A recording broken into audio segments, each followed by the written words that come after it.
الله الرحمن الرحيم الحمد لله رب العالمين والصلاة والسلام على سيدنا وحبيبنا محمد وعلى آله وأصحابه أجمعين۔ محترمین، آج ہم انشاءاللہ آخری پارے 30ویں پارے کے مضامین کا خلاصہ آپ کی خدمت میں پیش کرنے جا رہے ہیں۔ اس میں پہلی صورت ہے سورۃ النبا، جس کا مطلب ہے اہم خبر۔ اس میں اللہ تعالیٰ کی مختلف نعمتوں کا بیان ہے۔ کیا ہم نے زمین کو فرش نہیں بنایا؟ اللہ تعالیٰ سوالیہ انداز سے پوچھ رہے ہیں۔ کیا ہم نے زمین کو فرش نہیں بنایا اور پہاڑوں کو میخیں نہیں بنایا تاکہ زمین ساکت رہے؟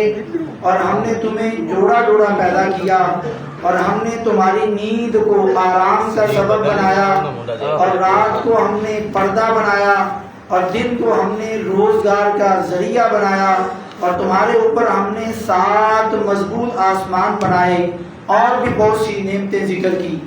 اور پھر فرمایا یقیناً پرہیزگاروں کے لیے کامیابی ہے، جہاں باغات اور انگور ہیں، اور نوجوان کنواری ہم عمر لڑکیاں ہوں گی، اور بھرے ہوئے چھلکتے ہوئے جامع شراب ہوں گے۔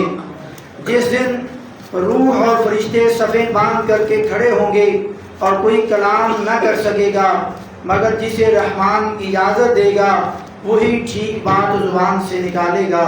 یعنی جس نے درست بات کہی ہوگی، یعنی کلمہ توحید کا اقراری رہا ہوگا، اسی کے بارے میں اس دن سفارش ہوگی۔ ہم نے تمہیں عنقریب آنے والے عذاب سے ڈرا دیا اور چونکا دیا، جس دن انسان اپنے ہاتھوں کی کمائی کو دیکھ لے گا، اور کافر کہے گا کہ کاش میں مٹی ہو جاتا، یعنی آج میں انسان نہ رہتا، مٹی بن جاتا۔ آگے سورۃ النازعات ہے، کھینچنے والی ہوا کی ایک صفت۔ موسیٰ علیہ السلام کا فرعون کو نصیحت کرنا اور فرعون کا انکار کرنا، پھر سب کو جمع کر کے پکارا، یعنی اپنی قوم کو جمع کر کے فرعون کہنے لگا تم سب کا رب میں ہوں، نعوذ باللہ۔ تو اللہ نے بھی اسے آخرت کے اور دنیا کے عذاب میں گرفتار کر لیا، اور اس کے بعد آسمان زمین کو ہموار بچھایا۔ سورہ حامیم سجدہ کی 9 نمبر آیت میں یہ بات گزر چکی ہے۔ خالہ کا پیدا کرنا اور دہا کا مطلب ہے ہموار کرنا، بچھا دینا، پھیلا دینا۔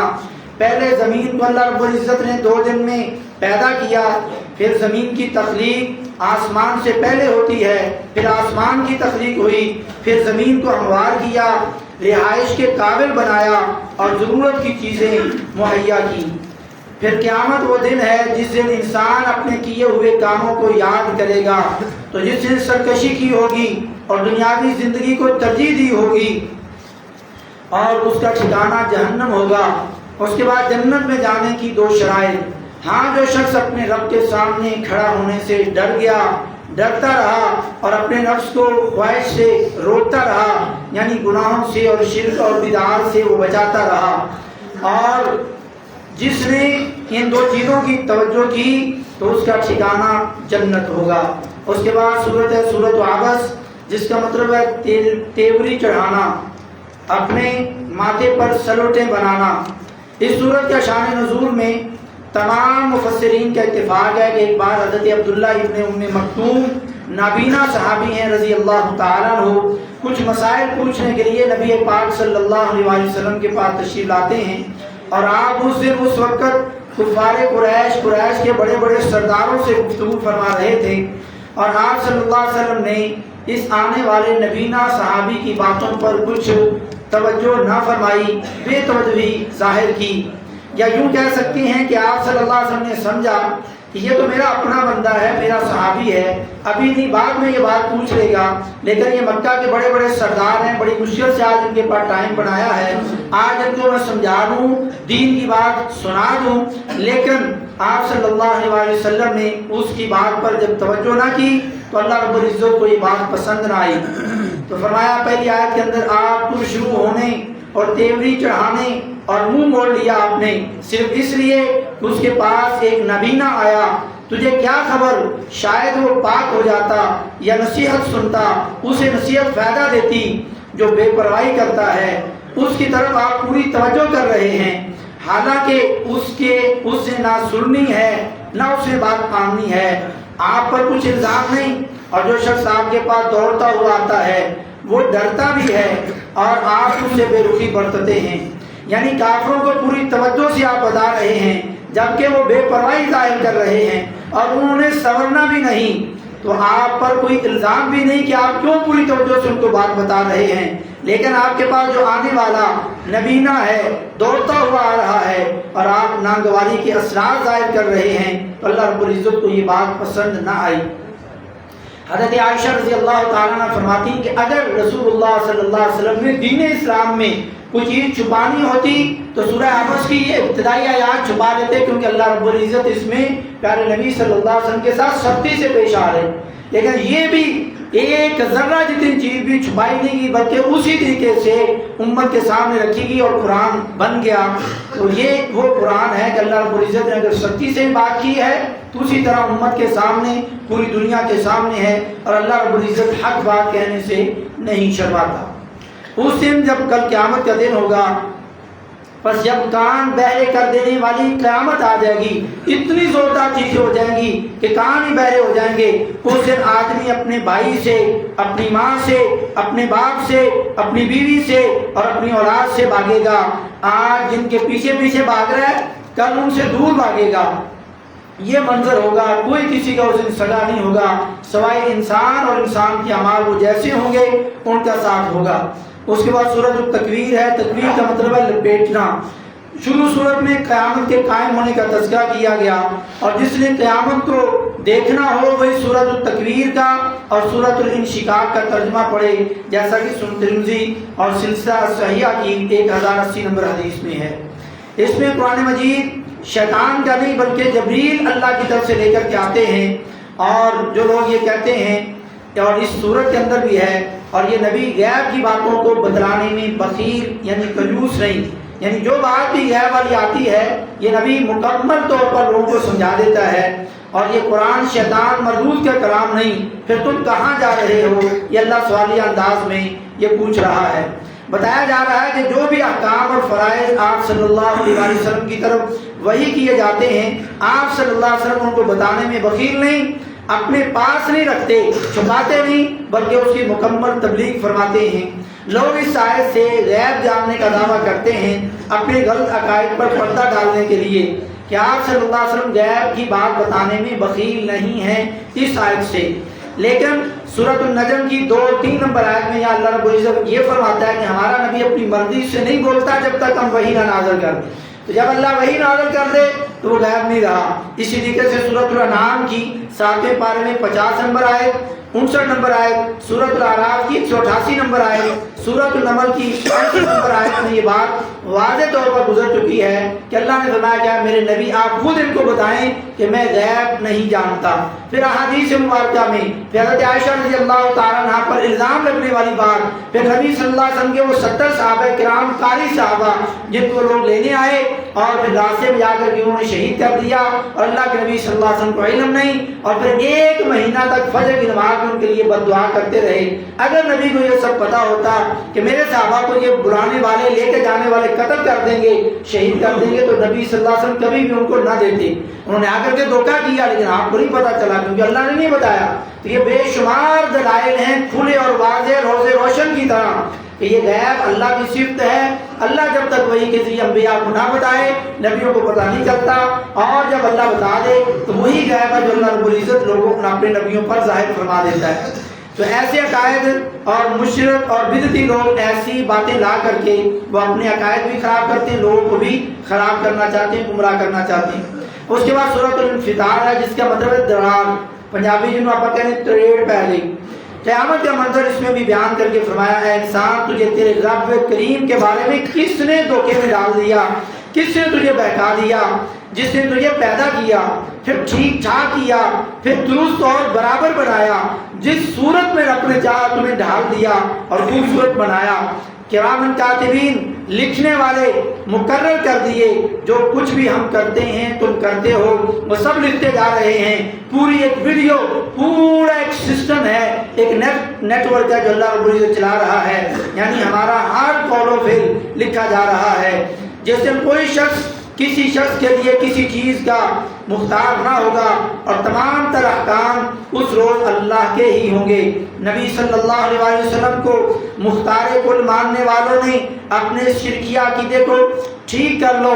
آپ صلی اللہ علیہ وسلم نے اپنی پھوپھی صفیہ اور اپنی پیاری بیٹی حضرت فاطمہ الزہرا رضی اللہ تعالی عنہما سے کیا فرمایا تھا کہ قیامت کے دن میں تمہارے کسی کام نہیں آ سکوں گا۔ تو یہ توجہ کہ اگر اتنی بڑی ہستیوں کو، یہ وہ فاطمہ ہے نبی کی بیٹی جو جنت کی نوجوان عورتوں کی سردار ہے، حسین کی ماں ہے، نبی کے دل کا ٹکڑا ہے، علی رضی اللہ تعالیٰ عنہ کی بیوی ہیں، اتنے بڑے مقام اور جنت الاٹ ہو چکی ہے، جنت کی عورتوں کی سردار بن چکی ہیں، لیکن پیغمبر خدا صلی اللہ علیہ وسلم تربیت فرماتے ہوئے فرماتے ہیں کہ میری بیٹی فاطمہ عمل کر کے میرے پاس کل قیامت کو اللہ کے پاس آنا، یہ امید نہ رکھنا کہ میں محمد تمہارے وہاں کام آ سکوں گا صلی اللہ علیہ وسلم اپنے اپنے اعمال پر۔ تو میں اور آپ جنہیں یہ پتہ ہی نہیں کہ نبی یا کوئی ہماری سفارش کرے گا کہ نہیں، اور ہم اعمال نہ کریں، نیکیاں نہ کریں، تو ہم اپنے آپ کے ساتھ دھوکہ کرنے والے پھر ہوں گے۔ آگے سورۃ المطففین ہے، ناپ توڑ میں کمی کرنے والے۔ ناپ توڑ میں کمی کرنے والوں کے لیے ویل اور خرابی ہے کہ جب لوگوں سے ناپ توڑ کر کے لیتے ہیں تو پورا پورا لیتے ہیں، جب انہیں ناپ کر کے یا توڑ کر کے دینا ہے تو کم دیتے ہیں۔ کیا انہیں مرنے کے بعد جی اٹھنے کا خیال نہیں؟ اس کے بعد سورۃ الانشقاق ہے، شک ہونا، پھٹ جانا، چیرنا، قیامت کا منظر اور نامہ اعمال دائیں ہاتھ میں کئی لوگوں کو دیا جائے گا اور کچھ لوگوں کو ان کی پیٹھ کے پیچھے سے دیا جائے گا، والعیاذ باللہ۔ اللہ رب العزت ہمیں دائیں ہاتھ والوں میں فرمائے۔ اس کے بعد سورۃ البروج ہے، آسمانی برج، آسمانی بڑی بلڈنگ، اس میں اصحاب الاخدود خندق والوں کا واقعہ ذکر کیا گیا ہے۔ ان خندق والوں کو آگ میں جلا کر کے ایمان والوں کو زبردستی اور بڑی خطرناک یہ سزا دی جاتی، اور اس میں مشہور واقعہ بادشاہ کے جادوگر اور نجومی کا ہے کہ مرنے سے پہلے کہا اس جادوگر نے، نجومی نے، کہ کسی ذہین لڑکے کو لاؤ تاکہ میں اپنا یہ علم اس سے سکھا سکوں، اور یہ لڑکا جانے لگا اور راستے پہ ایک اس دور میں، کیونکہ عیسائی مذہب تھا، عیسائی مذہب کا ایک عالم جس کو پادری کہتے ہیں، وہ بھی بیٹھتا تھا لیکن وہ اللہ کی توحید پر تھا، اور وہ لوگ بھی جب تک صحیح تعلیمات میں تھے وہ مسلمان ہی تھے۔ پھر جب لوگوں نے اپنے عقائد اور کتابوں کو بدل دیا تو انہوں نے اپنے دین کا رنگ بدل دیا، تو یہ صحیح باتیں بتاتے تھے، اور یہ نوجوان جو لڑکا تھا اس کو یہ باتیں اچھی لگنے لگی کہ اس کی باتیں ٹھیک ہیں، جادوگر والی باتیں ٹھیک نہیں۔ تو راستے میں لوگوں کو ایک شیر یا سانپ نے روک رکھا تھا۔ لڑکے نے کہا کہ آج میں چیک کروں گا جادوگر صحیح کہتا ہے یا عیسائی عالم پادری صحیح کہتا ہے، اور اس نے کہا کہ اللہ اگر عالم یعنی راہب کا معاملہ جادوگر سے بہتر ہے تو اس جانور کو مار دے۔ لہذا پتھر مارنے سے وہ جانور مر گیا، راستہ کھل گیا۔ بادشاہ کو جب پتا چلا، ایمان والوں کو مروایا اور اس بچے کو مارنے کے لیے کئی حربے استعمال کیے مگر یہ بچہ نہ مر سکا۔ آخرکار بچے نے خود کہا کہ اگر مجھے مارنا چاہتے ہو تو ساری عوام کو اکٹھا کرو اور طریقہ پھر میں بتاؤں گا، پھر تم نے مجھے مارنا ہے تو میں مر جاؤں گا۔ جب سارے لوگ اکٹھے ہو گئے تو بچے نے کہا کہ رب اللہ کے نام سے کہہ کر کے مجھے تیر مار تو پھر میں مر جاؤں گا۔ لہذا انہوں نے پہلے کئی طریقے استعمال کیے تھے، وہ مرا نہیں، لیکن جب انہوں نے کہا کہ اللہ کے نام سے میں تجھے مارتا ہوں اور تیر چلایا تو یہ بچہ مر جاتا ہے، اور سب لوگ پکار اٹھتے ہیں کہ ہم اس لڑکے کے رب پر ایمان لاتے ہیں۔ سبحان اللہ، یعنی بچے نے کیسی ترغیب اللہ رب العزت نے یہ توحید کی نعمت کی وجہ سے ملی کہ جاتے وقت مرتے وقت اپنا میسج اور پیغام دے گیا، اور سارے کے سارے لوگ یہ پکار اٹھے کہ ہم اس لڑکے کے رب پر ایمان لاتے ہیں۔ وہ اللہ پر ایمان لائے تو بادشاہ کو اور غصہ آیا، اور پھر اس نے پتھر کی خندقیں کھدوائیں اور ایمان والوں کو اس میں بڑی بڑی آگ جلا کر کے ان کو وہاں سلا دی۔ یہ علاقہ سعودی عرب میں جیزان اور نجران کے شہر سعودی عرب میں موجود ہے۔ کچھ سال پہلے میں اس کو دیکھ کر کے آیا تھا۔ آج وہ بڑے بڑے پتھر کہہ سکتے ہیں کہ جیسے یہ محراب ہے، محراب جتنا اتنا ایک پتھر ہے کہ اتنے بڑے بڑے پتھر ہیں، بہت ہی بڑے بڑے پتھر ہیں، ان کے گڑھے بنے ہوئے ہیں، ان کے اندر آگ جلائی جاتی، پھر ایمان والوں کو ان کے اندر پھینکا جاتا۔ کتنی بڑی تکلیفیں ہیں۔ آج ہم بھی مسلمان ہیں، آج ہمیں کتنی تکلیفیں ہیں۔ اللہ کا شکر ہے کہ تکلیفوں سے، ان ازمائشوں سے اللہ نے ہمیں بچایا ہوا ہے، تو ہمیں اللہ کا جتنا بھی شکر ادا کرنا چاہیے۔ اس کے بعد یقیناً تیرے رب کی بڑی جو پکڑ ہے بڑی سخت ہے، ان بطش ربک لشدید، اس کے بعد تیرا رب جو چاہے اسے کر گزرنے والا ہے۔ اس کے بعد سورۃ الطارق شروع ہو رہی ہے کہ رات کو آنے والا، یعنی زور سے مارنا۔ انسان کی پیدائش کا ذکر کیا گیا، جو اچھلنے والے پانی سے پیدا ہوا، جو پیٹھ اور پسلیوں کے درمیان سے نکلتا ہے۔ اس کے بعد قیامت کے دن چھپی ہوئی باتوں اور کاموں کی جانچ پڑتال کی جائے گی، اور فرمایا کہ یہ ہرگز مذاق نہیں ہے۔ یہ ان چیزوں کو تم مذاق سمجھ رہے ہو، یہ مذاق نہیں۔ آپ نصیحت کرتے رہیں، ڈراتے رہیں، اگر نصیحت کچھ فائدہ دے گی تو ڈرنے والوں کو دے گی۔ ڈرنے والا نصیحت لے لے گا، ہاں بدبخت اس سے گریز کرے گا، جو بڑی آگ میں جائے گا، جہاں پھر وہ نہ مرے گا نہ جیے گا۔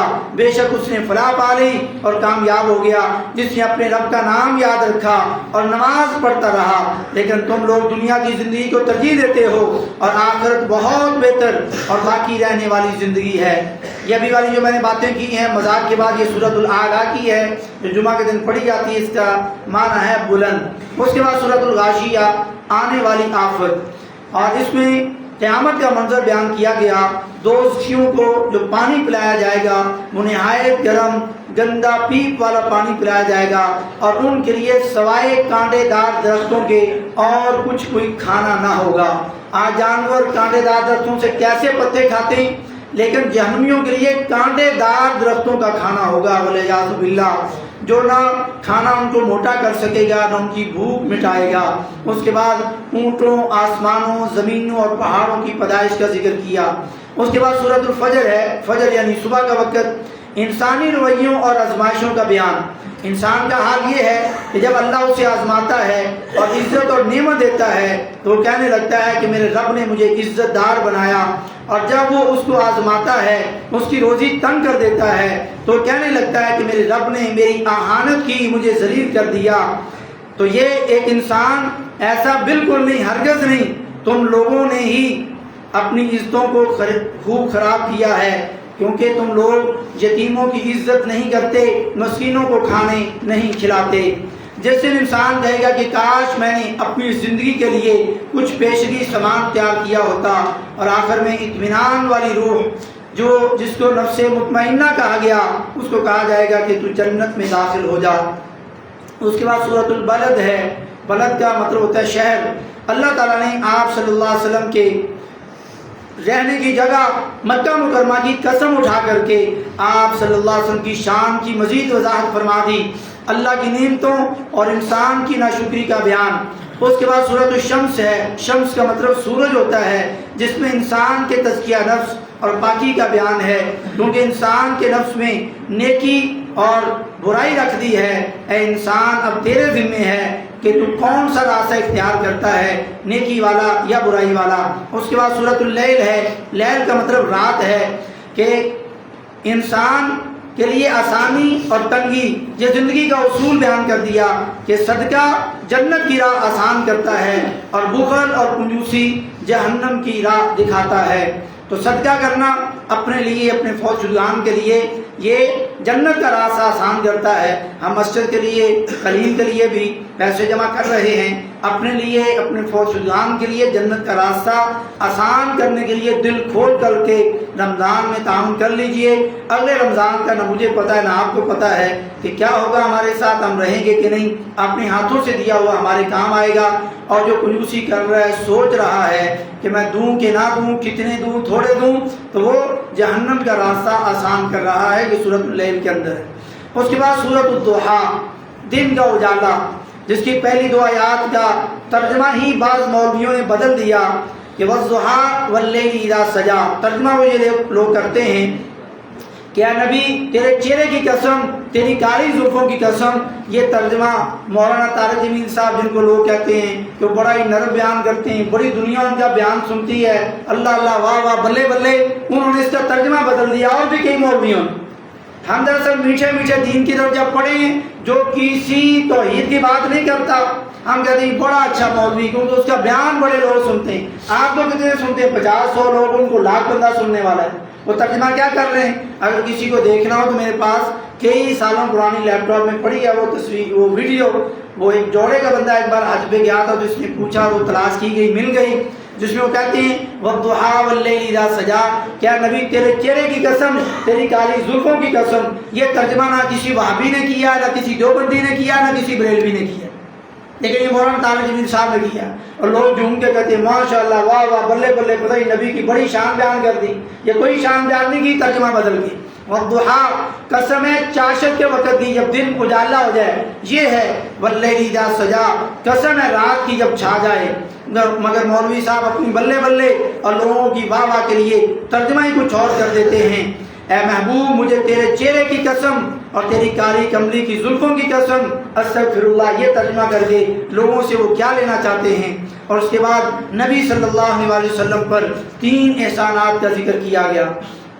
اس کے بعد سورۃ الشرح ہے، جس کا مطلب سکون قلب، ہم نے آپ کا ذکر بلند کر دیا، یعنی جہاں بھی اللہ کا نام ہوگا وہاں رسول اللہ صلی اللہ علیہ وسلم کا ذکر ہوگا۔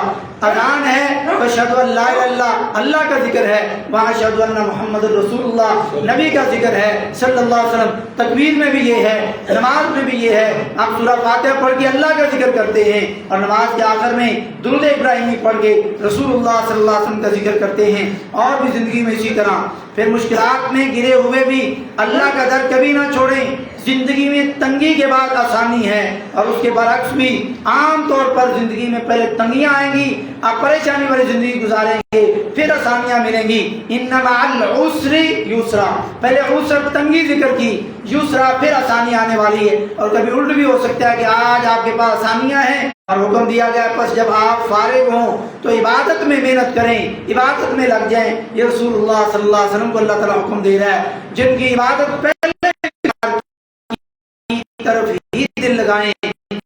یہاں ہمارے لیے بہت بڑا درس اور سبق ہے۔ آپ کو جہاد تبلیغ سے فراغت نہیں، اتنے مشغول ہیں، لیکن جیسے ہی فارغ ہوتے تو اللہ نے کہا محنت، عبادت میں مزید محنت کریں۔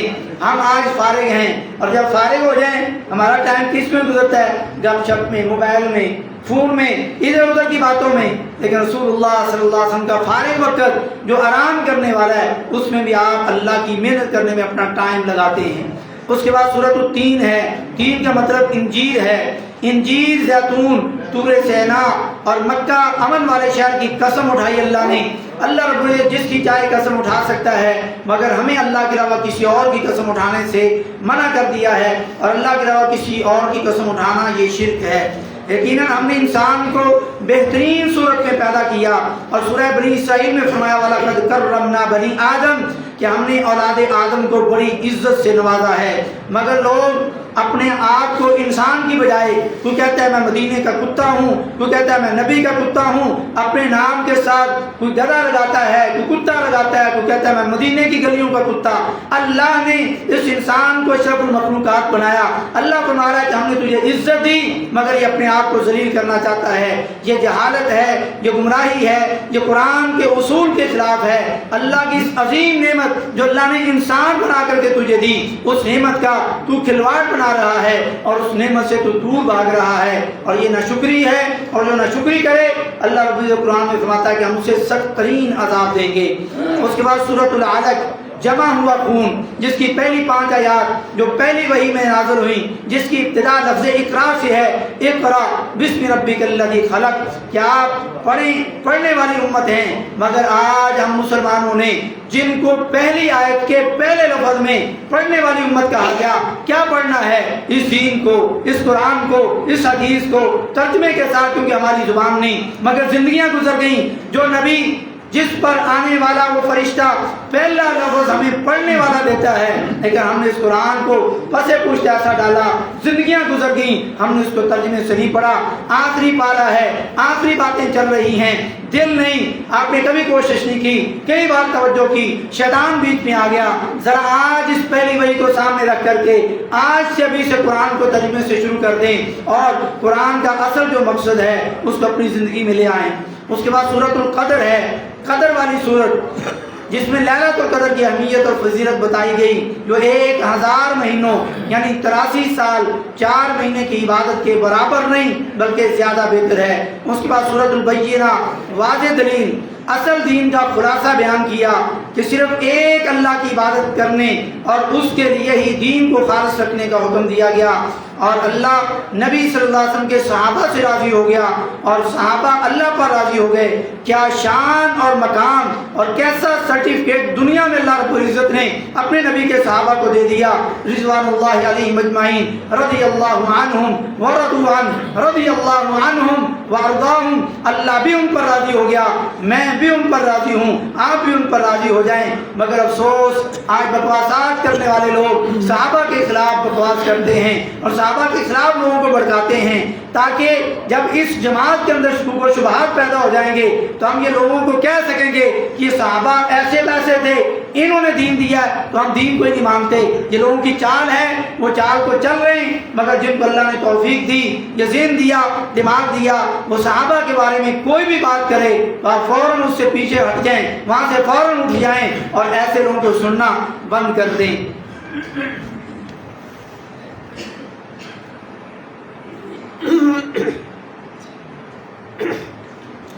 سورۃ الزلزلہ جس کا معنی بھی زلزلہ ہے, قیامت کے احوال بیان کیے گئے اور نیکی ایک ذرہ برابر بھی ہو تو اللہ کے ہاں وہ بہت بڑی ہو سکتی ہے اور برائی گناہ ایک ذرہ برابر اگر ہے تو وہ بہت بڑا گناہ بن سکتا ہے, شرمندگی کا باعث بن سکتا ہے. اس لیے ہمیں ہر چھوٹی سے چھوٹی نیکی کو چھوٹی نہیں جاننا چاہیے اور ہر چھوٹے سے چھوٹے گناہ کو بھی چھوٹا نہیں جاننا چاہیے. اس کے بعد سورۃ العادیات, سر پر تیز دوڑنے والے گھوڑے, انسان کی ناشکری اور بے وفائی ذکر کی گئی اور گھوڑے کی مثال جانور ہے. تھوڑی سی خدمت تم گھوڑے کی کرتے ہو پھر وہ تمہارے لیے لڑتا ہے, زخمی ہوتا ہے, میدان جنگ میں قتل تک ہو جاتا ہے. مگر انسان اپنے رب کی کتنی نعمتیں تو کھاتا ہے, اپنے رب کی نعمتیں کھانے کے بعد بھی تو اللہ کا پالتو کیوں نہیں بنتا بلکہ غیروں کے در پہ تو جانا شروع ہو جاتا ہے. ایک گھوڑے سے تو سیکھ لے کہ گھوڑا کس طرح تیرے دائیں بائیں دم ہلاتا ہے, لیکن تو اپنے مالک کو چھوڑ کر کے اوروں کے دروں پر جا کر کے تو کیا کر رہا ہے. اس کے بعد سورۃ القاریہ, کھڑکھڑانے والی, کھڑکا دینے والی, قیامت کا اور اعمال کے وزن کا تذکرہ کیا گیا. اس کے بعد سورۃ العصر ہے, نماز عصر کا وقت جس میں کامیابی کا طریقہ بیان کیا گیا اور خسارے سے بچنے کے اصول بیان کیے گئے. امام شافعی رحمۃ اللہ علیہ فرماتے ہیں اگر پورے کا پورا قرآن نازل نہ ہوتا, صرف یہی سورۃ العصر نازل ہو جاتی تو پورے قرآن کا مقصد پورا ہو جاتا. اس کے بعد سورۃ الہمزہ ہے, تانا زنی کرنا, مال کو گن گن کے رکھنے والے اور مال کی بنیاد پر تکبر کرنے والے اور مال کی بنیاد پر لوگوں سے اپنے آپ کو بڑا کرنے والے, ان کو ہدایت کی گئی ہے. اس کے بعد سورۃ الفیل ہے, فیل کا مطلب ہاتھی, ایلیفنٹ, جس میں حبشہ کے بادشاہ کی طرف سے یمن میں ایک گورنر ابرہا الاشرم تھا جس نے بہت بڑا گرجا, وہاں عبادت خانہ, عبادت گھر یمن میں تعمیر کیا. مقصد یہ تھا کہ لوگ خانہ کعبہ کو چھوڑ کر کے اس کی عبادت کے لیے آئیں اور کسی نے غصے میں آ کر کے اس کے اس عبادت خانہ میں گندگی کو پھیلا دیا تو اس کو بڑا غصہ آیا. اس نے ایک بہت بڑا ہاتھیوں کا لشکر تیار کیا جو مکہ کے قریب جب پہنچتا ہے تو اللہ نے ابابیل پرندوں کی چونچوں کے اندر پتھروں کو بھیجا اور پتھروں پر نام لکھے ہوئے تھے یہ کس ہاتھی کو جا کے لگ رہے ہیں. وہ پرندے اڑ رہے ہیں اور اپنی چونچ سے پتھر چھوڑتے اور ویسے ہی آ کر ان ہاتھیوں کو لگتے, وہ ہاتھیوں کو آگ لگتی اور مرتے گئے. اللہ نے پورے کا پورا وہ لشکر تباہ کر دیا. اللہ جس سے کام لینا چاہے جب لینا چاہے تو پرندوں سے بھی لے سکتا ہے, مدد کرنا چاہے تو ابابیلوں کو بڑھا سکتا ہے. آج اسرائیل کو تباہ کرنا چاہے تو اللہ پھر فرشتوں کو ایک ساتھ ان ابابیلوں کو نازل کر سکتا ہے. لیکن کب اللہ رب العزت کی شامل یہ مدد ہوگی جب ہماری دعائیں خالص ہو جائیں, ہم جہاد کے لیے عزم ہو جائیں, ہمارے بڑے اس کے لیے کوشش شروع کر دیں تو آج بھی اللہ کی نصرت اور مدد اتر سکتی ہے. اس کے بعد سورۃ قریش ہے, قریش ایک قبیلہ ہے. اس کے بارے میں کہ کافر لوگ کہتے ہیں کہ تم لوگ بھی خانہ کعبہ کے آگے سجدہ کرتے ہو, پھر ہمارے تمہارے درمیان کا فرق ہے, ہم ایک بت کے آگے سجدہ کرتے ہیں, تم بھی تو خانہ کعبہ ایک دیوار ہے پتھر کی, چاروں طرف سجدہ کرتے ہو. اللہ نے ہمیں بتا دیا فَلْيَعْبُدُوا رَبَّ هَذَا الْبَيْتِ, آپ لوگوں کو کہہ دیں کہ تم عبادت کرو اس گھر کے رب کی. فَلْيَعْبُدُوا رَبَّ هَذَا الْبَيْتِ, اس خانہ کعبہ کے گھر کی رب کی ہم عبادت کرتے ہیں, خانہ کعبہ کی عبادت نہیں کرتے. تو یہ ہمیں بتا دیا گیا. اس کے بعد سورۃ الماعون ہے، عام استعمال کی چیزیں جو ہم گھروں میں استعمال کرتے ہیں ان کا تذکرہ، کہ چھوٹی موٹی چیزیں، کوئی آپ سے کوئی کولا مانگنے آ گیا، تانبیہ مانگنے آ گیا، چھاننی مانگنے آ گیا، چھوٹی موٹی ضرورت کی کچھ چیزیں مانگنے آ جاتا ہے ادھار کہ ہمیں دے دیں، استعمال کر کے واپس کر دیں گے، تو ہمیں اس میں نہ شرم کرنی چاہیے، نہ دل کو چھوٹا کرنا چاہیے کہ چھاننی ٹوٹ جائے گی، تانبیہ خراب ہو جائے گا، فلانی چیز خراب ہو جائے گی۔ نہیں، یہ چھوٹی موٹی چیزیں استعمال کی ضرور دینی چاہیے، سوائے کہ کوئی ایسی قیمتی چیز ہے جو ایک ہاتھ پر چلنے والی، جس میں خرابی کا اندیشہ بہت مہنگی ہے، تو ہم معذرت کر سکتے ہیں، لیکن عام چیزوں پر ہمیں توجہ کرنی چاہیے۔ اور آخرت کا انکار کرنے والے یتیم کو دھکے دیتے ہیں اور مسکینوں کو کھانا نہیں کھلاتے، یہ وہ برے لوگ ہیں۔ اور اچھے نمازی وہ ہیں جو نمازوں سے غافل نہیں ہوتے اور سستی کا شکار نہیں ہوتے اور ریاکاری نہیں کرتے اور استعمال کی چیزوں سے روکتے نہیں اور ریا اور دکھاوا نہیں کرتے اور بہت سی چھوٹی چیزوں کی وہ اہمیت نہیں دیتے بلکہ اپنے لوگوں پر خرچ کرتے ہیں۔ اس کے بعد سورۃ الکوثر ہے جس کو نہر بھی کہتے ہیں، حوض کوثر، نہر کوثر، جو کل قیامت والے دن پیارے نبی صلی اللہ علیہ وسلم کو اللہ رب العزت عطا فرمائے گا۔ اللہ رب العزت نے فرمایا کہ بے شک ہم نے آپ کو حوض کوثر عطا کیا، بس آپ اپنے رب کے لیے نماز پڑھیں اور قربانی کریں۔ یہاں پر قربانی فصلی لربک وانحر، اور نحر کہتے ہیں اونٹ کو ذبح کرنا۔ اللہ نے نبی بڑا ہے تو قربانی بھی نبی بڑی کرنے کا حکم دیا، یہ نہیں کہ آپ بکرا کریں، گائے کریں، یعنی اونٹ کی قربانی، تو یعنی بڑی بڑی چیزوں کی طرف اللہ نے ہمیں توجہ دلائی ہے۔ اور بے شک آپ کا جو دشمن ہے وہ لاوارث اور بے نام و نشان ہے۔ اصل میں سورت کی جو شان نزول ہے مجھے کہ اللہ رب العزت نے ہمارے پیارے نبی صلی اللہ علیہ وسلم کو 4 بیٹیاں 4 صاحبزادیاں عطا فرمائیں اور 3 بیٹے عطا کیے، لیکن بیٹیاں ساری کی ساری بڑی ہوئیں، ان کی شادیاں ہوئیں اور ان کی بعض کی اولاد بھی ہے، لیکن آپ کے تینوں بیٹے اللہ رب العزت نے دیے تو ضرور، مگر چھوٹی عمر میں اللہ کی حکمت کی وجہ سے اللہ نے ان کو واپس بلا لیا۔ تو مکہ والوں نے آپ کو تانے دیے، نعوذ باللہ کہ آپ نسل کٹیں، آپ کی کوئی نسل نہیں، آپ کے جانے کے بعد کوئی نام لینے والا نہیں رہے گا، ایسے جب انہوں نے تانے دیے آپ پر بھی کچھ پریشانی ہوئی، اللہ رب العزت نے یہ صورت عطا کر کے نازل کر کے فرمایا کہ ہم نے آپ کو حوض کوثر دیا، یعنی آخرت میں ایسی نہر دی ہے جس سے آپ کی امت کو فائدہ ہوگا۔ اللہ رب العزت نے آپ کی دل جوئی اور فرمایا کہ آپ کا جو دشمن ہے ان شانئک هو الابتر، آپ کا دشمن نسل کٹا ہے۔ اللہ رب العزت نے یہ بتا دیا، آج ہم سب جانتے ہیں، حتیٰ کہ کافر لوگ بھی جانتے ہیں، آج ابو جہل کا، فرعون کا جو پہلی امتوں کا دشمن تھا اور ابو جہل اس امت کا دشمن ہے، اور باقی جو مکہ کے کافر تھے آج کتنے لوگ ان کا نام عزت سے لیتے ہیں۔ کافروں کی مثال لے لیں، کتنے کافر ہیں جنہوں نے ابو جہل پر کتابیں لکھی ہوں، مکہ کے کافروں پر انہوں نے تقریریں کروائی ہوں، مگر ہمارے نبی صلی اللہ علیہ وسلم پر دنیا کی بڑی 100 بڑے لیڈروں کی جو کتاب لکھی جاتی ہے لکھنے والا بھی کافر ہے، لیکن فصل و بال پہلے نمبر پر جو نام آتا ہے وہ محمد رسول اللہ صلی اللہ علیہ وسلم کا آتا ہے کہ سب سے بڑا دنیا کا لیڈر اگر کوئی گزرا ہے تو مسلمانوں کا یہ نبی ہے۔ اللہ نے یہ ثابت کر دیا کہ ہم نے دنیا میں بھی آپ کی نسل نہیں کٹی بلکہ ان ظالموں کی نسل کٹ گئی ہے۔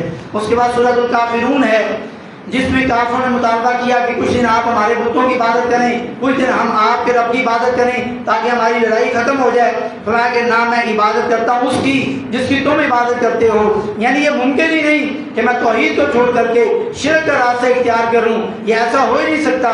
نہ تم عبادت کرتے ہو اس کی جس کی میں عبادت کرتا ہوں، تمہارے لیے تمہارا دین ہے، میرے لیے میرا دین ہے، یعنی اگر تم اپنا جھوٹا دین مجھ پر مسلط کرنا چاہتے ہو تو میں اس کو نہیں قبول کر سکتا، لیکن تم اپنی تحقیق کرو، کوشش کرو، اور اصل دین صرف ایک اللہ کی طرف تم آ سکتے ہو، تو میں اپنا دین نہیں چھوڑ سکتا، تم حق اور سچ کو تلاش کرتے ہوئے اس دین کے اندر داخل ہو جاؤ۔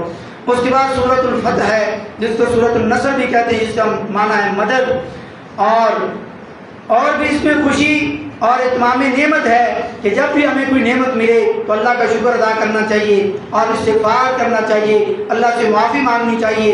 اس سورت کے نازل ہونے کے بعد بڑے صحابہ کرام سمجھ چکے تھے کہ دین مکمل ہو چکا، اب اللہ کے نبی صلی اللہ علیہ وسلم کا دنیا سے جانے کا وقت قریب آ گیا، اور صحابہ کرام کے دل ڈر گئے آپ کی جدائی کی وجہ سے کہ آپ جس مقصد کے لیے دنیا میں آئے تھے وہ مقصد پورا ہو گیا، اور اس صورت کے نزول کا مقصد یہ تھا کہ دین کہ کام مکمل ہو چکے ہیں، اب آپ آخرت میں اللہ سے استغفار کریں اور آخرت کی اللہ کے پاس جانے کی تیاری کریں۔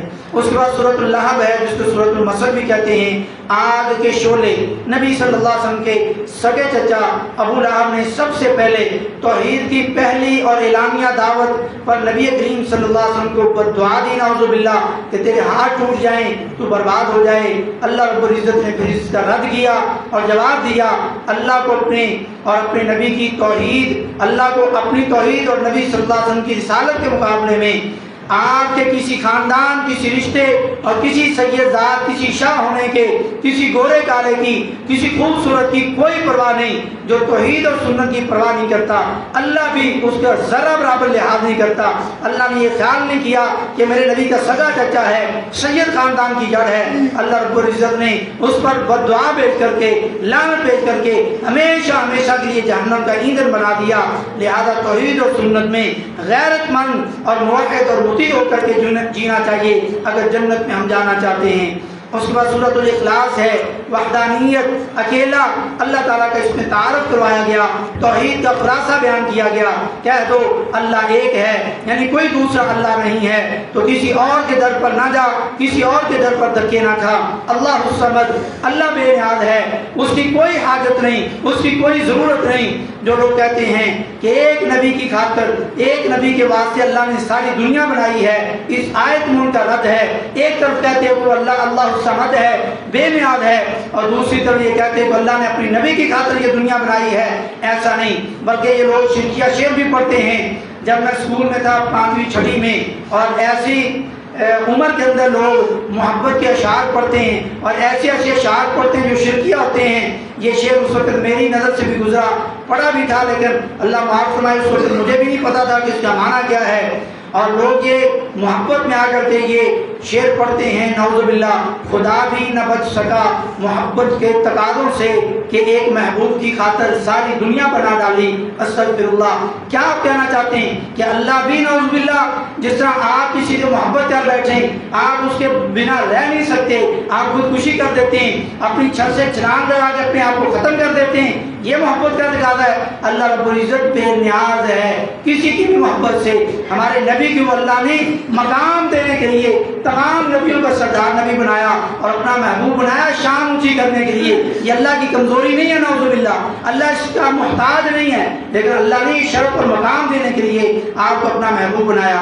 اس اللہ سے نہ کوئی پیدا ہوا، نہ وہ خود کسی سے پیدا ہوا، یعنی نہ اس کی کوئی اولاد ہے، نہ اس اللہ کا کوئی باپ ہے، نہ اس کا کوئی ہمسر ہے، نہ اس کی کوئی برابری کرنے والا ہے، نہ اس کی ذات میں، نہ اس کی صفات میں، نہ اس کے افعال میں۔ اور پھر سورۃ الفلق صبح اور سورۃ الناس جس کا مطلب لوگ انسان ہیں، جس میں جنوں کی نظر سے پناہ مانگنے پر بہترین یہ دو صورتیں اللہ رب العزت نے نازل فرمائیں، اور حاسدوں کے حسد سے بچنے کے لیے اپنے بچوں کو، اپنے آپ کو، اپنے گھر کو، اپنی بزنس کو، اپنی تجارت کو، اپنی دکان کو پناہ میں دینے کے لیے، اور تکلیف کے وقت جسم پر دم کرنے کے لیے صورتیں نازل ہوئیں۔ آپ صلی اللہ علیہ وسلم پر جب جادو کیا گیا اس کو دور کرنے کے لیے جبرائیل امین علیہ السلام حاضر ہوئے اور آپ صلی اللہ علیہ وسلم پر اس کا دم کیا، اور پیارے نبی صلی اللہ علیہ وسلم رات کو سوتے وقت بھی 3 بار قل هو اللہ احد، قل اعوذ بالفلق، قل اعوذ بالناس یہ صورتیں پڑھتے اور اپنے ہاتھ پر تھو تھو کرتے، پھر اس کو مل کر کے پورے جسم پر ملتے۔ سورۃ الناس جس میں جنوں اور انسانوں کے وساوس سے پناہ مانگنے کا بیان کیا گیا ہے۔ یہاں پر آخری پارہ مکمل ہوتا ہے، ہمارا یہ قرآن پاک کا خلاصہ مکمل ہوتا ہے۔ جیسا کہ ابھی ہم نے سورۃ النصر میں سنا ہے کہ جب بھی کوئی بڑی چیز مکمل ہو تو ہمیں اللہ سے توبہ کرنی چاہیے، استغفار مانگنا چاہیے، اللہ سے اللہ کی پاکی کرنی چاہیے، دعا بھی کرتے ہیں اور اللہ تعالیٰ سے معافی بھی مانگتے ہیں۔ اور اگر یہ میرے بیان کرنے میں شروع سے لے کے ابھی تک کوئی ایسی بات میں نے کہی ہو جو اللہ کے قرآن میں اور نبی کے فرمان میں اس کے مفہوم میں نہ ہو تو میں اللہ تعالیٰ سے معافی مانگتا ہوں اور توبہ کرتا ہوں۔ اور اگر یہ باتیں میں نے قرآن و حدیث سے اس کے مفہوم میں بیان کی ہیں تو اللہ سے دعا کرتا ہوں کہ اللہ سب سے پہلے مجھے، میرے گھر والوں کو، میرے اہل خانہ کو، میری فیملی والوں کو، اور پھر آپ سب کو، سننے والوں کو، ہمارے ناظرین کو اور سامعین کو اللہ رب العزت عمل کی توفیق نصیب فرمائے۔ تمام توفیق الا باللہ۔ ابھی چلا دعا کر